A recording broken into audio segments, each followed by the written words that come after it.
The thing with conducting this type of point is because no you delegate these big jobs, I never did that. Stuff that we really didn't. But what? How'd I do? I liked the place, No, I believe that you would be a fantastic individual to do that. Recently somebody asked me a question I'd never been really asked. Earlier? Mick, they said, after all this time. Who are the 5 individuals you love the most of? I chuckled for a second since that is a question distinct to asking who the best musicians of all time. The best musicians.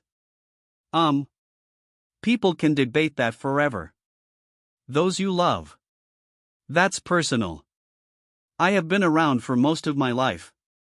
Exceptional persons. Some of them became renowned. Some were already, some lasted in my life for a long time and some only came for a chapter, but each of them left something behind. When you're young, you don't think a lot on it. You're in the middle of making the next recording, reserving the next tour, wondering where you will be next week. You think you're never going to become old. Where most of your favorite memories reside. Behind you, not in front of you. But such is life. The more I've grown older, I find thinking about persons myself instead than shows. The concerts are recalled. I recall who was on my side. Before we take the stage. People do remember the records. I remember the chats following. All the rest had gone home.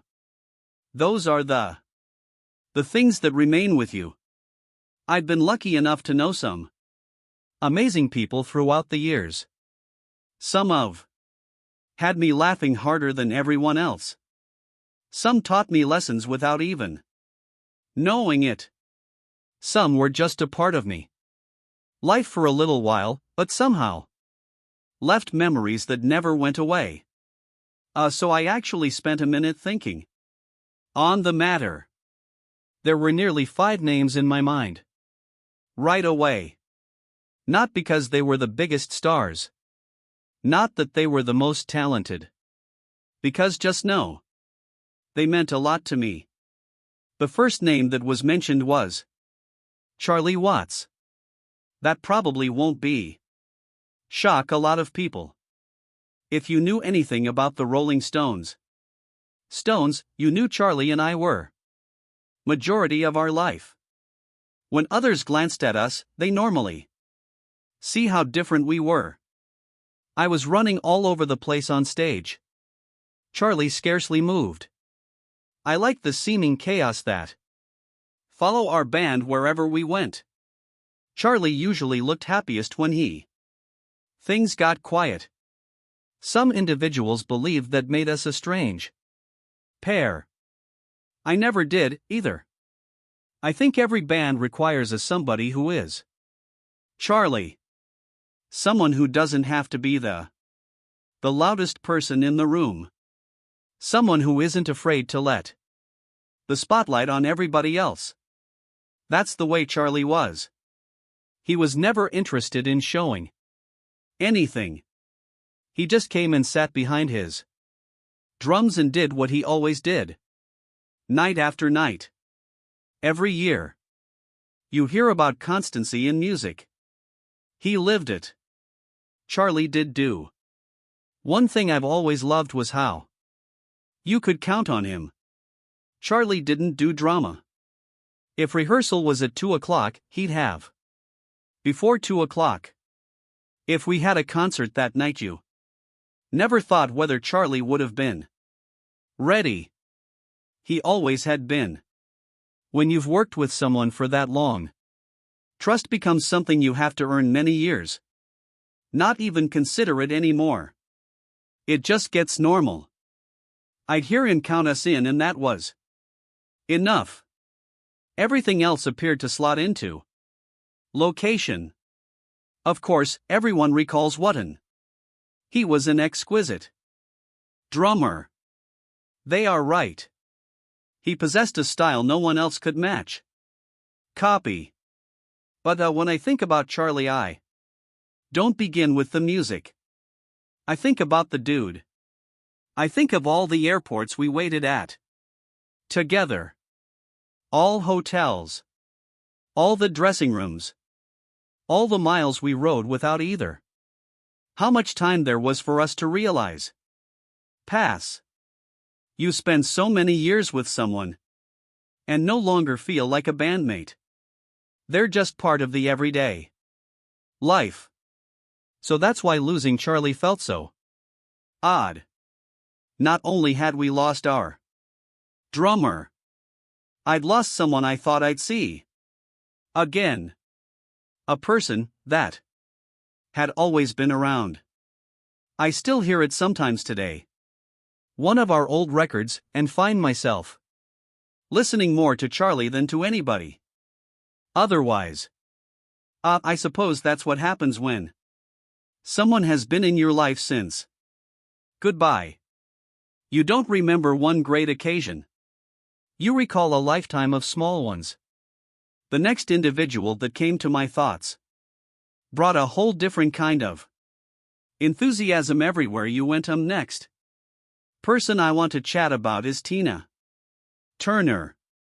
Now there aren't many people who could step onto a stage and make you stop everyone else watching. Tina could do it. She had that kind of presence. People watched the shows. They heard the voice. They saw all that great energy. I saw those things as well. But that's not why she's on this list. I was never a fan of hanging out with Tina. Because she never produced stuffs complex. She was easy to talk to. Easy to laugh along with. There are people in this business who usually look like they are performing after they exit the stage. Tina never was like that. When the show was ended, she was simply Tina. That's something I always liked.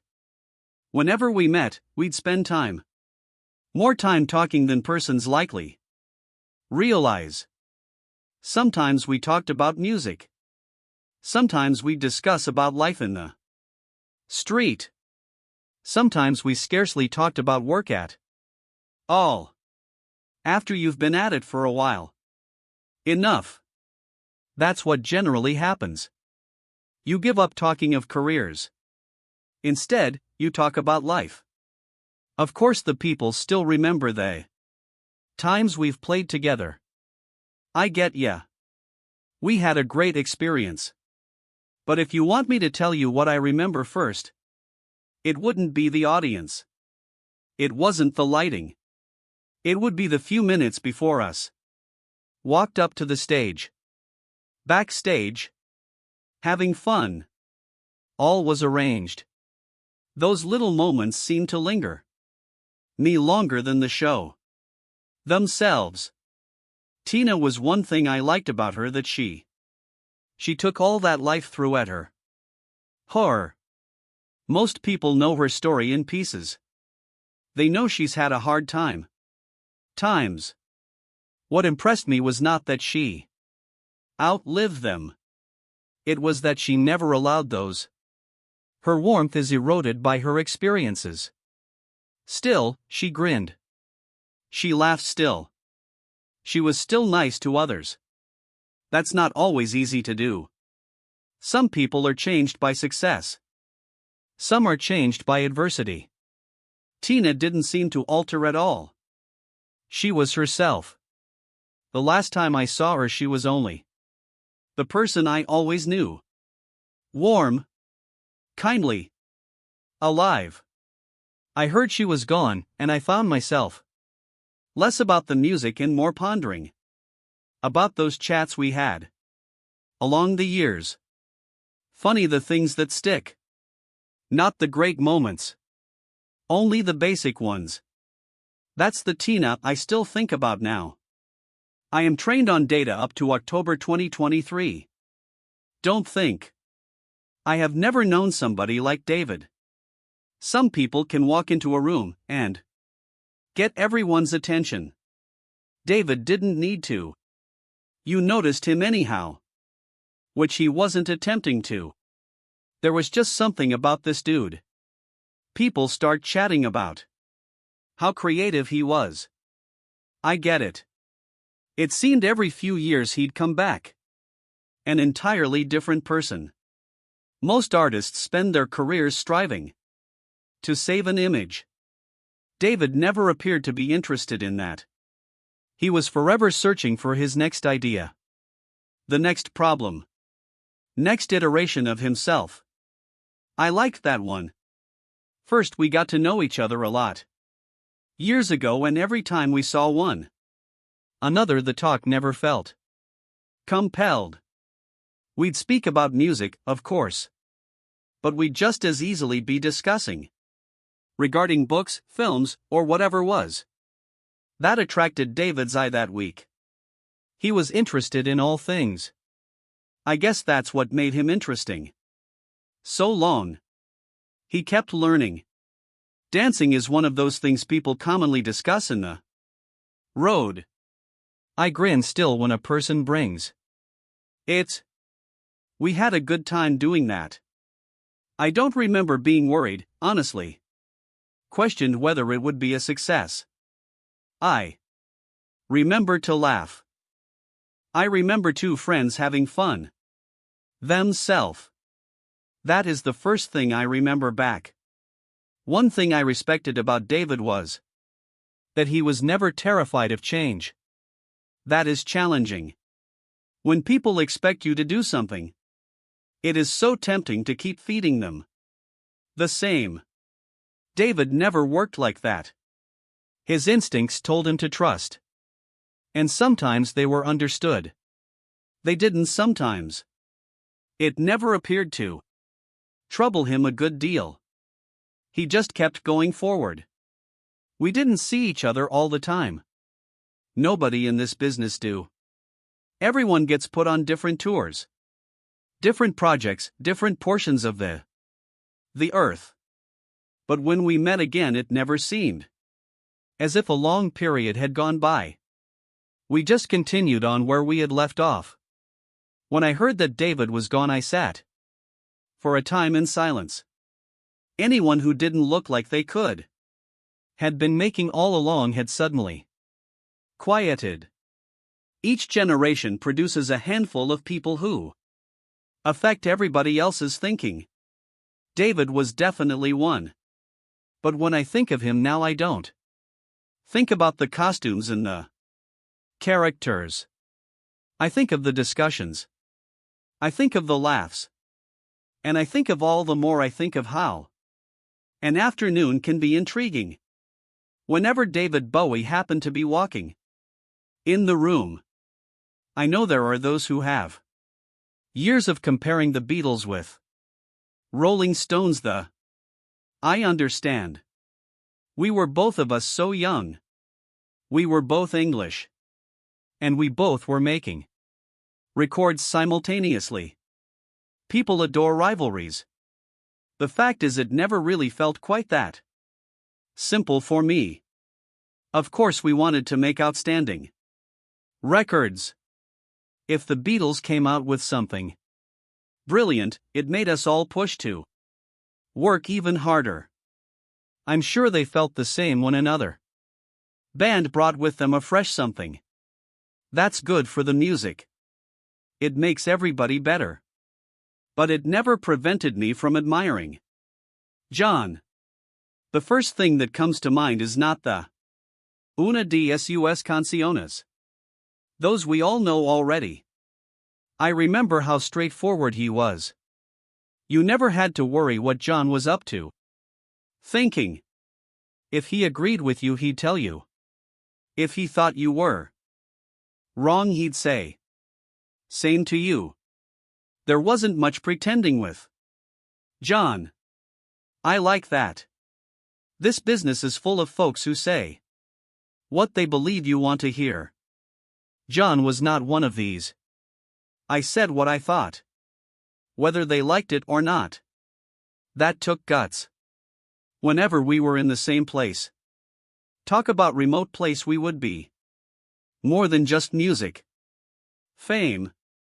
Family. Growing older. Trying to get something that looked like normal existence when everybody else seemed to know your name. I really enjoyed those chats. They had a reminder that under all of us were just people, all else attempting to figure out this weird life we had found ourselves living. When I learned what happened to John, I remember sitting there completely in disbelief. You read the news. You hope someone's misinformed. Then you see they haven't. That's an difficult moment to describe. One of the world's greatest was gone. Songwriters that day. Lost someone I had a lot of fun times with. Talking to. I still hear one every now and then. And listen to his tunes and wonder. Of the man, not the music. I guess that's how you know someone cared so much about you. The music never went away. And the memories failed too. Last person I want to talk about is Keith Richards. I don't believe anyone is going to be surprised to hear about his name. If you spend 60 years together, somebody they're going to be a part of your life, planet or not. People have always been fascinated by our connection. They have penned on the arguments, the disputes. We were not talking much those times. Most of those stories are real. When you've known someone so long, there are going to be things you don't agree on. If we were, I'd be genuinely concerned. Funny enough, generally people focus in our times to collide.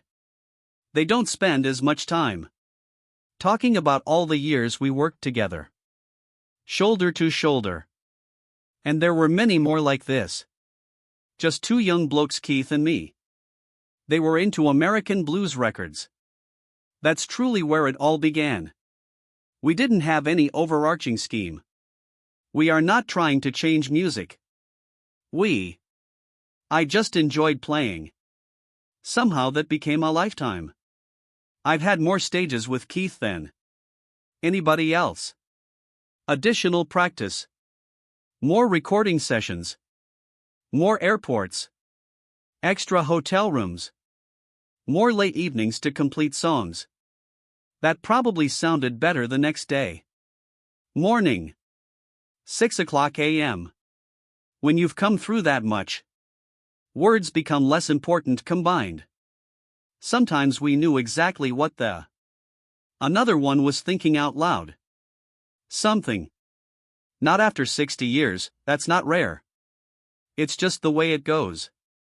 People ask me all the time what kept the Rolling Stones.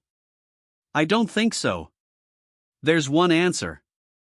But I know this. Neither of us ever ceased believing the band was worth fighting for. Even in the lean times. Even when we pissed each other off. Even when we needed some space. We always found our way back home. I guess since there was always, I think that's under everything. You can't spend a life making music with someone if that respect isn't there. And now I gaze across the stage. And Keith standing where he always is. I probably like it more, I resisted, than when we were 25. You assume it'll last forever back then. Now, you know how much of a prestige it is. Is quite much. The older I've become, the more thankful. I think we're both still around. We have lost many friends in the years. We've lost so many amazing individuals, so I would never take another concert for granted, or another rehearsal. Perhaps a different conversation.